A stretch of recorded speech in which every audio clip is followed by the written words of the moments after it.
Well, we just thought we'd record a bit of a postscript to this discussion between Lukas and Alex, because we're here in Wycliffe Hall. It's part of Oxford University. It's a theological college.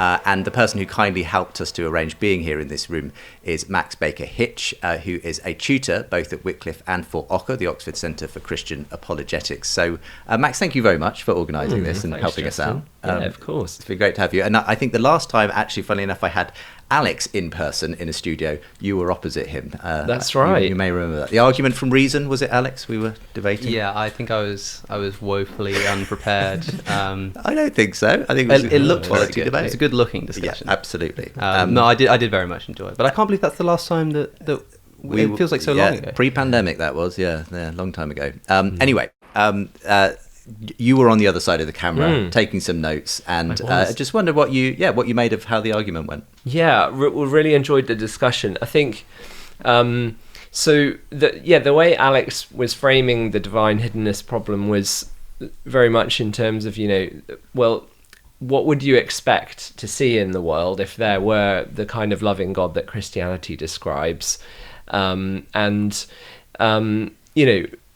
One of the things you might not expect to see, I guess, in the way Alex was framing it, is that there would be people who really are kind of earnestly seeking God and trying their very best to be diligent about looking at the arguments on both sides and kind of opening themselves up, maybe even trying prayer and seemingly not finding God. And so, so I think, you could see this argument as posing a dilemma for theists. On the one hand, you either have to say, well, really everyone deep down is resistant to God.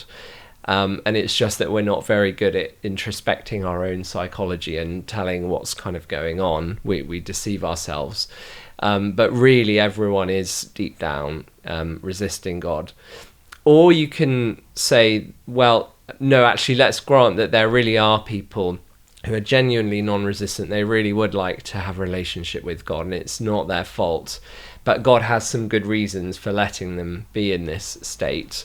And then you kind of go on to offer what you might see as basically a type of theodicy. And so I think it's fair to say that Alex and Lukas in the discussion focus quite a lot on the first horn of that dilemma. Yeah, whether we can actually know that we're truly open, rather than granting that some people maybe are, but God may have reasons for not showing himself to them.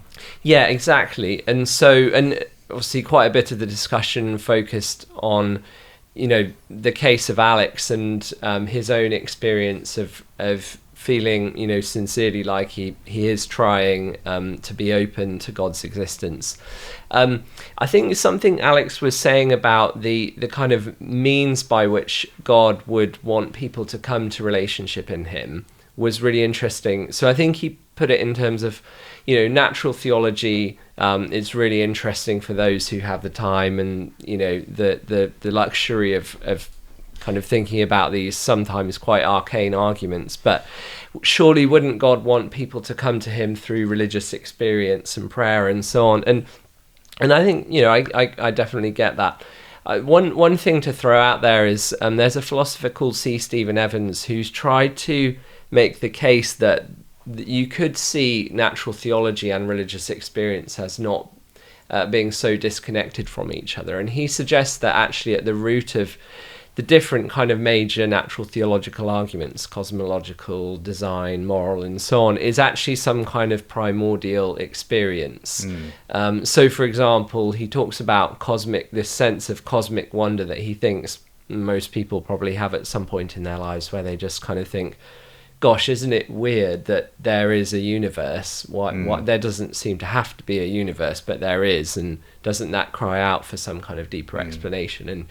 And so he does the same for the other arguments as well. And so that's all just by way of saying maybe there is a way to see natural theology and religious experience as more connected. Yes. There's a kind of intuition there, and which God may be using to reveal himself to people, and even if Alex personally hasn't been moved in, all the way by those kinds of arguments. But yeah, that's interesting. Alex, do you want to respond to that idea that natural theology might be something by which God does directly reveal himself to people. It's certainly possible. Yeah, It's all possible, right? Like, I mean, this is how theodicy, I think, tends to work, is kind of saying, well, look, I mean, it's possible that this is going on. It's like, yeah, I suppose. I think it's certainly true that a lot of natural theology may be some kind of result of cosmic wonder. That is, we try to sort of syllogize what is essentially just a fascinating intuition. Not long ago, I went to see a dramatization of the Gospel of Mark, after which I was with some friends, and most of them Christians, and I met this girl there who I just said something like, "Oh well, look, are you interested in philosophy?" And she said, "Not really. You know, the whole sort of argument thing, like putting it into premises, I can never quite find a way to like put into words what it is that I'm feeling." And I thought, yeah, that makes sense. And as we were talking, I looked over at two of my friends, and they're a bit more into the whole natural theology thing, and they were having this fierce debate, and their faces were scrunched up, and they were sort of tapping the table and saying, I don't know what they were arguing about, but you know, if you take that view, then you've essentially assumed consequentialism, which completely undermines the original premise that we said. And after sort of talking to this guy, I looked over at them and I just thought, yeah, surely there's something about it which just felt like that's not, if there's something that it's all about, it's not that, you know. I get that. But I feel like there is I think this almost works in favor of what I was trying to get across, which is something like the idea that this natural theology is just a way of human beings try to sort of make sense of and try to, I guess, legitimize something that is essentially just an intuitive feeling of like, wow. Well, yeah, I'm very sympathetic to that. I would say I think that cuts both ways, though, because I think actually the naturalist philosopher W.V.O. Quine once said that he was basically talking about why he's a naturalist, and he said, I have a preference for desert landscapes.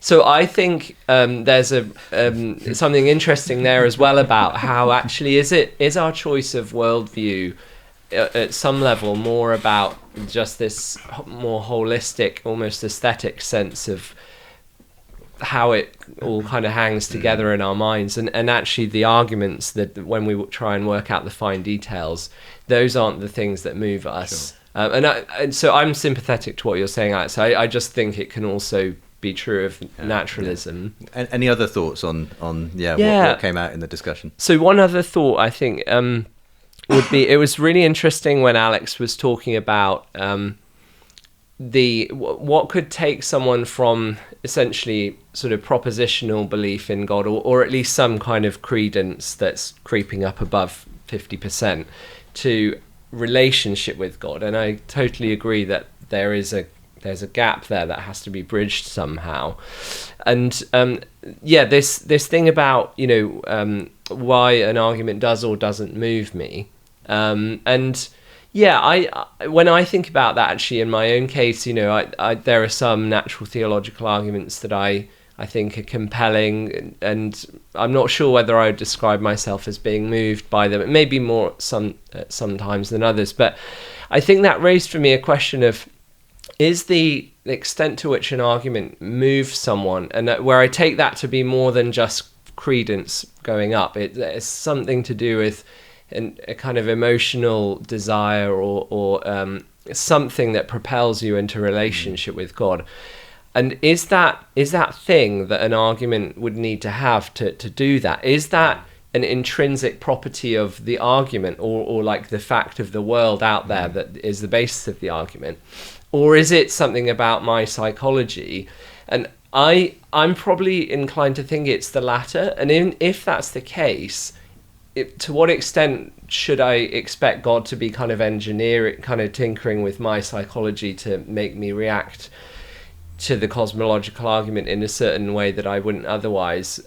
Because as far as I can see, because there are certainly some people who are really moved by the cosmological argument. You might think that's a bit weird, but I do know people. I know a young man who said he went into believe it or not, I think it was a history class at A-level, and his tutor, who happened to be a Muslim, started for some reason to talk about the cosmological argument, and he said in the course of that half an hour history class, he came out believing in God on the other side, and that was the start of his journey towards Christian faith. So obviously for some people, something lands really strongly and suddenly something clicks, but obviously, you know, it hasn't been the case of Alex and many them, other well, exactly, but that's the kind of question, why for them and not for others. And I think there is something here that links in with sort of free will type considerations in relation to the problem of evil, because do we think that it would be fitting in the grand scheme of things for God to be kind of micromanaging people's psychology in such a way that it makes them respond in a certain way to a certain argument? Because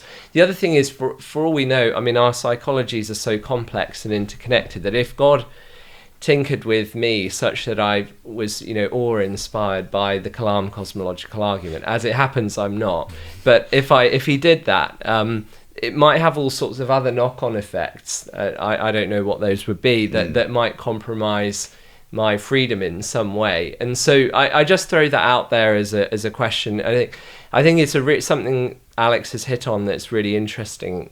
Why is it that evidence that in some objective sense might be good evidence, but why does it have this impact on some people and not on others? Interesting. And any thoughts from you, Lukas, as we start to wind this up? Like, I found that definitely interesting too. In a certain sense, we're talking about, just generally speaking, leave like atheism or theism or the divine hiddenness argument aside. We're talking about, well, what's the interface between evidence or arguments and human action or human volition, if you will?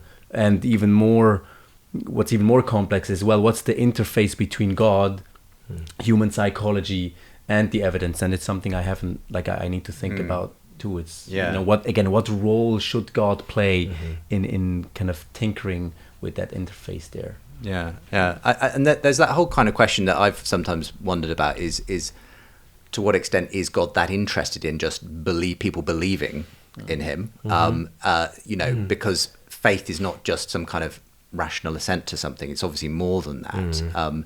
And even if Alex or someone sort of made the intellectual assent, that it doesn't mean that they've done the thing that's actually really important at that point, which is this thing called trust, faith, whatever it is, you know, and so on. And I can imagine people kind of getting to an intellectual place where they believe something, you know, in a kind of intellectual sense, but it still isn't Christianity, you know, it still doesn't move them to that place of actually having a relationship with God. It feels like you've got to say those two things are often different, aren't they? Yeah, I think so. And I think what Lukas was bringing up about Paul Draper was really interesting, about whether relationship actually requires belief. And there are some people in the divine hiddenness debate who've tried to argue, they've tried to sort of suggest that Schellenberg's argument is too coupled to the assumption that you have to have belief to have relationship.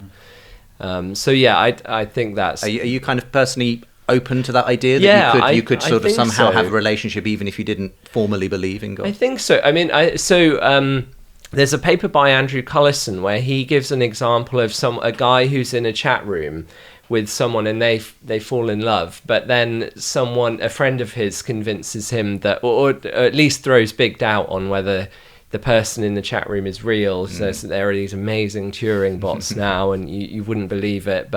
And the guy, Bob, I think he's called, comes to seriously doubt whether Julie is really there.